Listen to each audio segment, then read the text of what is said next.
कजरी तीज पर भगवान शिव और माता पार्वती की पूजा के साथ ही माता नीमड़ी की पूजा भी की जाती है। क्या आपको पता है माता नीमड़ी कौन है और इनकी पूजा क्यों की जाती है? यदि नहीं तो इस वीडियो को पूरा देखें और जानें कजरी तीज पर नीमड़ी माता की पूजा के पीछे का क्या रहस्य है। साथ में आप सुनेंगे नीमड़ी माता की व्रत कथा। तो चलिए प्रारंभ करते हैं। ओम नमः शिवाय, जय श्री कृष्णा। आप सभी का सनातन धर्मसार चैनल पर बहुत बहुत स्वागत है। मित्रों, सबसे पहले तो आप सभी को कजरी तीज व्रत की हार्दिक शुभकामनाएं। मित्रों, कजरी तीज के दिन होती है माता नीमड़ी की पूजा। नीमड़ी माता की पूजा से संतान सुख की प्राप्ति होती है। नीमड़ी माता को नीम की लकड़ी के प्रतीक के रूप में पूजा जाता है। कजरी तीज का व्रत सुहागिन महिलाएं पति की लंबी उम्र की कामना के लिए करती हैं। वहीं कुंवारी कन्याएं मनचाहा पति पाने के लिए ये व्रत धारण करती हैं। कजरी तीज का ये व्रत भाद्रपद मास में कृष्ण पक्ष की तृतीया तिथि को किया जाता है। इस दिन निर्जला व्रत रखने की परंपरा है। इस व्रत में मुख्यतः देवी पार्वती और शिव जी की पूजा की जाती है, लेकिन कुछ स्थानों पर नीमड़ी माता की पूजा का भी विधान है। नीमड़ी माता की पूजा के पीछे एक पौराणिक कथा है। मान्यता है कि नीमड़ी माता की पूजा संतान सुख के लिए की जाती है। तीज का व्रत सुख और सौभाग्य के साथ सुहाग के लिए किया जाता है, इसलिए संतान से भी यह व्रत जुड़ा होता है और माता नीमड़ी की पूजा भी इसी व्रत से जुड़ी हुई है। मान्यता के अनुसार नीम की डाली की नीमड़ी माता के रूप में पूजा की जाती है। नीमड़ी माता कुछ स्थानों पर लोक देवी की तरह पूजी जाती हैं। नीम की डाली को ही नीमड़ी माता के प्रतीक के रूप में कजरी तीज के दिन पूजा जाता है।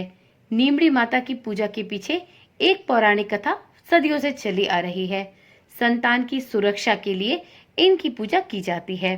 पूजा के लिए मिट्टी से दीवार के सहारे या फिर किसी बड़ी सी थाली में मिट्टी की पाली बनाकर उसमें नीमड़ी की डाली रोपी जाती है। फिर एक तरफ पानी डालकर तालाब जैसी आकृति बनाई जाती है। सुबह के समय इसे बनाया जाता है और शाम के समय सभी महिलाएं सज संवर कर पूजा करने बैठती हैं।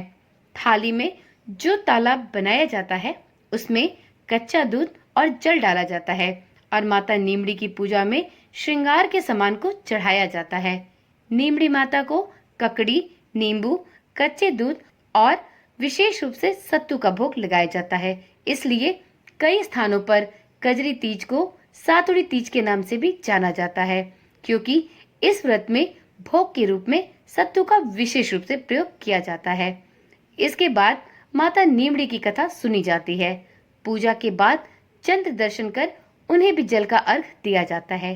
तो चलिए वीडियो में आगे सुनते हैं नीमड़ी माता की कथा। इस कथा को कहीं कहीं पर कजरी तीज की व्रत कथा के नाम से भी जाना जाता है, तो कुछ स्थानों पर इसे सातुड़ी तीज की व्रत कथा के नाम से भी जाना जाता है। तो एक बार नीमड़ी माता का जयकारा लगाते हुए इस कथा को प्रारंभ करते हैं।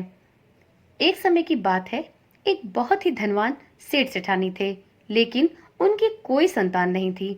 इसके लिए सेठानी ने भादों की कजरी यानी बड़ी तीज का व्रत किया और नीमड़ी माता से प्रार्थना की कि हे माँ, अगर आप मुझे संतान देंगी तो मैं आपको 1.25 मन का सातू चढ़ाऊंगी। माता की कृपा से सेठानी को 9वें महीने पुत्र की प्राप्ति हुई, लेकिन सेठानी सातू चढ़ाना भूल गई। देखते ही देखते सेठानी को 7 पुत्र हो गए। पहले बेटे का विवाह भी हो गया और उसको सुहाग रात के दिन ही एक सांप ने डस लिया, जिससे उसकी मृत्यु हो गई। ऐसे ही एक के बाद एक करके 6 पुत्रों की मौत शादी की रात ही होती गई। इसे देखकर सेठ सेठानी ने यह तय किया कि वह अपने 7वें बेटे का विवाह नहीं करेंगे, लेकिन गांव वालों के बहुत कहने पर और बहुत समझाने पर सेठ सेठानी ने अपने 7वें बेटे की शादी दूर देश में करना तय किया। बेटे की सगाई के लिए सेठ बहुत दूर के एक गांव आए तो देखा वहां 4-5 लड़कियां खेल रही थी, जो मिट्टी का घर बनाकर तोड़ रही थी। उनमें से एक लड़की ने कहा कि मैं अपना घर नहीं तोड़ूंगी। सेठ को उस लड़की की यह बात बहुत अच्छी लगी। सेठ ने इस लड़की को देखकर सोचा कि यह लड़की बहुत समझदार है और यह मेरी 7वीं बहू बनने लायक है, खेलकर जब लड़की वापस अपने घर को जाने लगी तो सेठ जी भी उसके पीछे पीछे उसके घर पहुंच गए। सेठ ने लड़की के माता पिता से बात करके अपने लड़के की सगाई व विवाह की बात पक्की कर ली। इसके बाद विवाह भी हो गया। बारात विदा हुई। लंबा सफर था और उस दिन कजरी तीज भी था, इसलिए लड़की की माँ ने लड़की से कहा कि वह सातू वह सीख दे रही है, रास्ते में कहीं पर शाम को नीमड़ी माता की पूजा करना, नीमड़ी माता की कहानी सुनना और सातू चढ़ाकर इसे खाना और सासू माँ के लिए भी ले जाना। रास्ते में ससुर ने बहू को खाने के लिए कहा तो वह बोली, आज कजरी तीज का मेरा उपवास है, शाम को नीमड़ी माता का पूजन करके नीमड़ी माता की कहानी सुनकर ही वह भोजन करेगी। एक कुएं के पास नीमड़ी नजर आई तो सेठ जी ने गाड़ी रुकवा दी। बहू नीमड़ी माता की पूजा करने लगी तो नीमड़ी माता पीछे हट गई। बहू ने पूछा, हे माँ, आप नाराज क्यों हैं? आप पीछे क्यों हटी? तब नीमड़ी माता ने उसकी सास की सारी कहानी उसे कह सुनाई। वह कैसे सातू चढ़ाना भूल गई। बहू बोली, हमारे परिवार की भूल को क्षमा करे माँ, और मैं आपको सातू अवश्य चढ़ाऊंगी।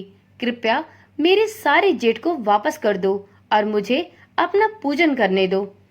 माता नववधू की भक्ति व श्रद्धा देखकर प्रसन्न हो गई। बहू ने नीमड़ी माता का पूजन किया और तत्पश्चात चांद को अर्घ दिया। सातू पास लिया और कल्पना ससुर जी को दे दिया। प्रातः होने पर बारात अपने नगर को वापस लौट आई। बहू के ससुराल में प्रवेश करते ही उसके सारे जेठ प्रकट हो गए। अपने 6 बेटों को वापस देकर सासू माँ ने अपने बहू के पैर पकड़ लिए और रोने लगी। बहू बोली, सासू जी, आप ये क्या करती हैं? आपने जो बोला था उसे याद करिए। सासू बोली, मुझे तो कुछ भी याद नहीं, तू ही बता दे। बहू बोली, माँ, आपने नीमड़ी माता को सातू चढ़ाने को बोला था, सो आपने अभी तक पूरा नहीं किया। तब सासू माँ को अपनी मन्नत की बात याद आई। जब अगले साल 12 महीने के बाद सातुड़ी तीज आई तो सेठानी ने 7.25 मन का सातू तीज माता को चढ़ाया। गाजा बाजा करके नीमड़ी माँ की पूजा करी और अपनी मन्नत को पूरा किया। हे उमापति, प्रभु भोलेनाथ, माता पार्वती, जिस प्रकार से सेठ सेठानी और उनके बेटे बहुओं को आपने अपना आशीर्वाद दिया, उसी प्रकार से कजरी तीज, सातुड़ी तीज या नीमड़ी माता की पूजा करने वाले सभी भक्तों के घर में आनंद हो और उनकी उसी प्रकार से मनोकामनाएं पूर्ण हो जिस प्रकार से सेठ सेठानी की मनोकामनाएं पूर्ण हुई। हे नीमड़ी माता, सबकी इच्छा पूरी करना, खोटी की खरी, अधूरी की पूरी। तो एक बार प्रेम से बोलिए, नीमड़ी माता की जय। उमापति भोलेनाथ की जय। माता पार्वती की जय। मित्रों, वीडियो में सुनाई गई कथा यदि आपको रुचिकर लगी हो तो वीडियो को अपना एक लाइक अवश्य दें और इसी प्रकार की रोचक जानकारियां और कथाएं सुनने के लिए चैनल को अभी ही सब्सक्राइब करें। तो चलिए कल मिलते हैं एक नई वीडियो, एक नई जानकारी के साथ। तब तक के लिए ओम नमः शिवाय, जय श्री कृष्णा, राधे राधे।